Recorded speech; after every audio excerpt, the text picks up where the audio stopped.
నమస్తే. RV tours and travels వారు నిర్వహించే టూర్స్‌ను ప్రత్యక్షంగా చూసిన పండితులు బ్రహ్మశ్రీ నోరి నారాయణమూర్తి గారు ప్రస్తుతం మనతో పాటు ఉన్నారు. గురువుగారు నమస్తే అండి.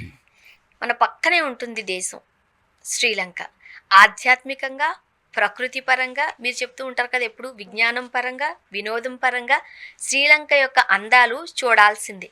అక్కడున్న శైవ క్షేత్రాలు దర్శించుకోవాల్సిందే. ప్రత్యేకత ఏంటి? శ్రీమహాగణాధిపతయే నమః.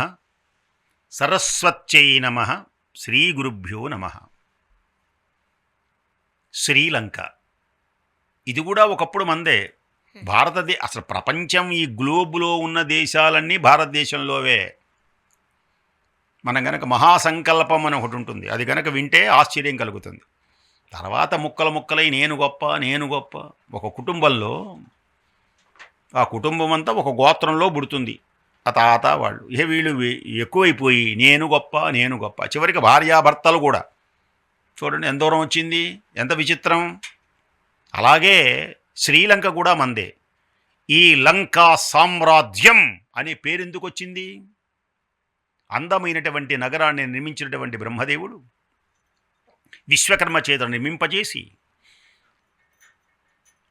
ఒక గంధర్వ కాంత శాపంగా ఉంటే ఆమెను నియమించి ఆమె పేరు లంక అని పేరు పెట్టాడు. నువ్వు లంకకు అధిదేవతవి అని బ్రహ్మదేవుడు నియమించాడు.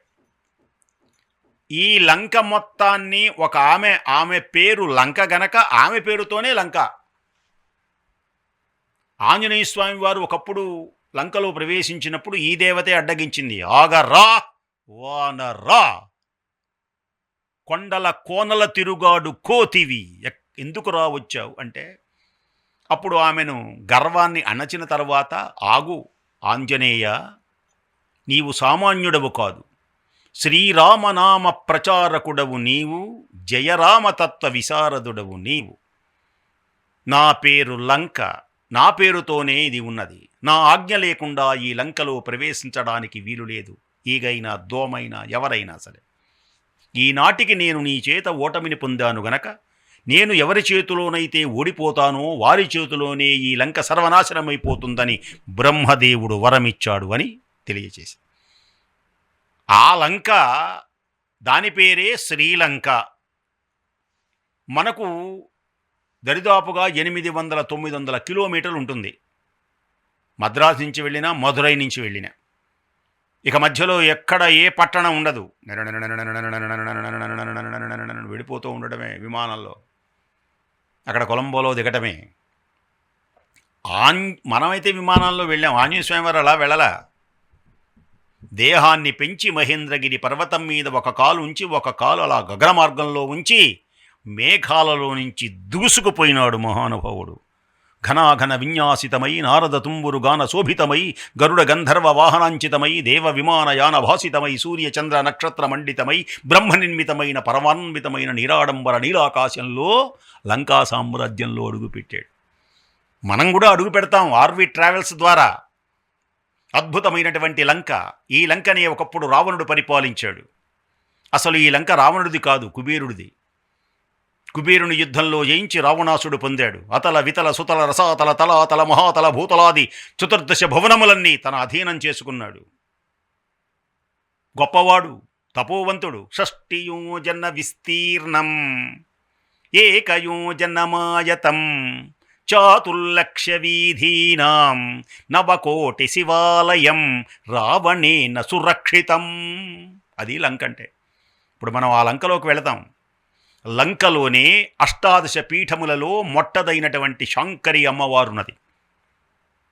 ఒకప్పుడు పోర్చుగీసు వాళ్ళు వీళ్ళు పరిపాలించినప్పుడు అక్కడ మూసేశారు కొన్ని వందల సంవత్సరాలు. అందుకని పురాణాలు చెప్పేటువంటి వాళ్ళకి లంకాయాం శాంకరీదేవి అని చెప్పాడు అనుకో. అక్కడ వెళ్ళి చూస్తే అక్కడ ఏం ఉండదు అరణ్యాల్లో. కానీ ఇప్పుడు ద్వారాలు తెరిచారు. ఆ టైగర్లు వైగర్లు మొత్తాన్ని చంపి అవతల పారేశారు. మన గనక నక్సలైట్లను నరికి అవతల పారేసినట్లు. ఇప్పుడు ద్వారాలు తెరిచారు. అల్లదిగో కొండ మీద అమ్మవారు శాంకరీ మాత అయి ఇవేళ కోట్లాది మంది భక్తుల సేవలు అందుకుంటున్నది కుంకుమ పూజలతో. అమ్మ తెలుసునా ఎన్ని జరిగినాయి? ఆ లంకంటే మామూలా? శంకరీ మాతే కాదు, అక్కడ నవకోటి శివాలయాలు ఉంటాయి. వేళ అన్యమతాల తాకిడితో ఆ వైభవం తగ్గింది. అయినప్పటికీ ఇప్పుడు చూడొచ్చు, అక్కడని అశోకవనం ఉంటుంది. చంపక ఒకల సువర్ణ చందన వృక్షాలతో కళకళలాడేటువంటి ఆ రామాయణంలో వర్ణించిన సెలయేరు ఇప్పుడున్నది.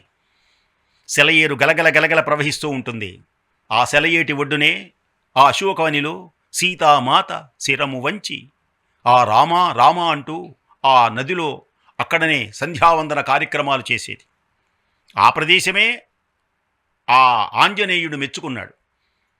లంకలోకి వెళ్ళి ఆ లంకలో వైభవాన్ని చూచి, స్వర్ణమయమైనటువంటి ప్రాకారాలు చూచి, విశాలమైన తెన్నెన వీధులు చూచి, తాగి తాగి మత్తిల్లిన రమణులు, దిశమలతో శయనించు స్త్రీలు, మురిసి మురిపించు కామిణి మణులు, అతి రతికెగసి మిఠారి కొమ్మలు చూచి, ఛే, ఇలాంటి కామాంధులలో సీతమ్మ ఉండదు.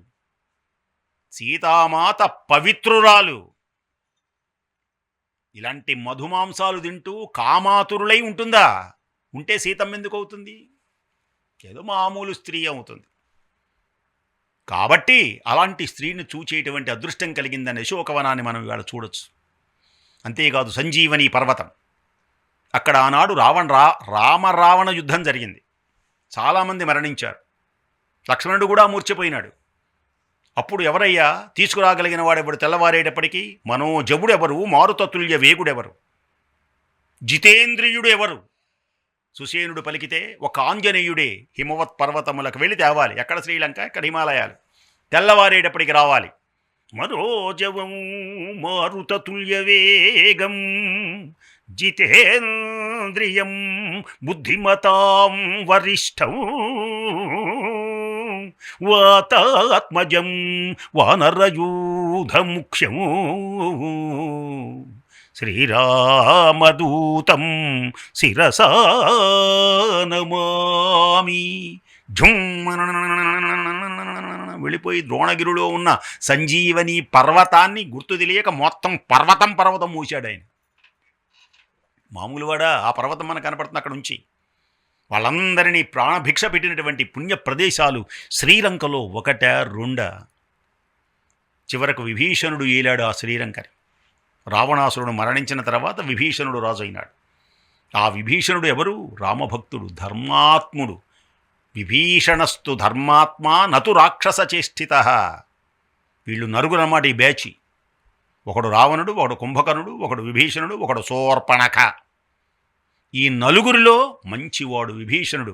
అలాంటి పుణ్యక్షేత్రాన్ని మనం సందర్శించి ఆనందించే ఆ శ్రీలంకను మనం చూడొచ్చు. అంటే ఇప్పుడు కొంచెం బౌద్ధం దానిలో ఉంటుంది. సరే, కాలక్రమంలో అయినప్పటికీ ఆ గుర్తులు ఎక్కడికి పోతాయి? గత వైభవ చిహ్నాలు వైభవాలై మనకు దర్శనమిచ్చే పుణ్య ప్రదేశాన్ని ఆర్వి ట్రావెల్స్ వాళ్ళ ద్వారా చూచి ఆనందించి తరించవలసిందిగా కోరుతున్నాం.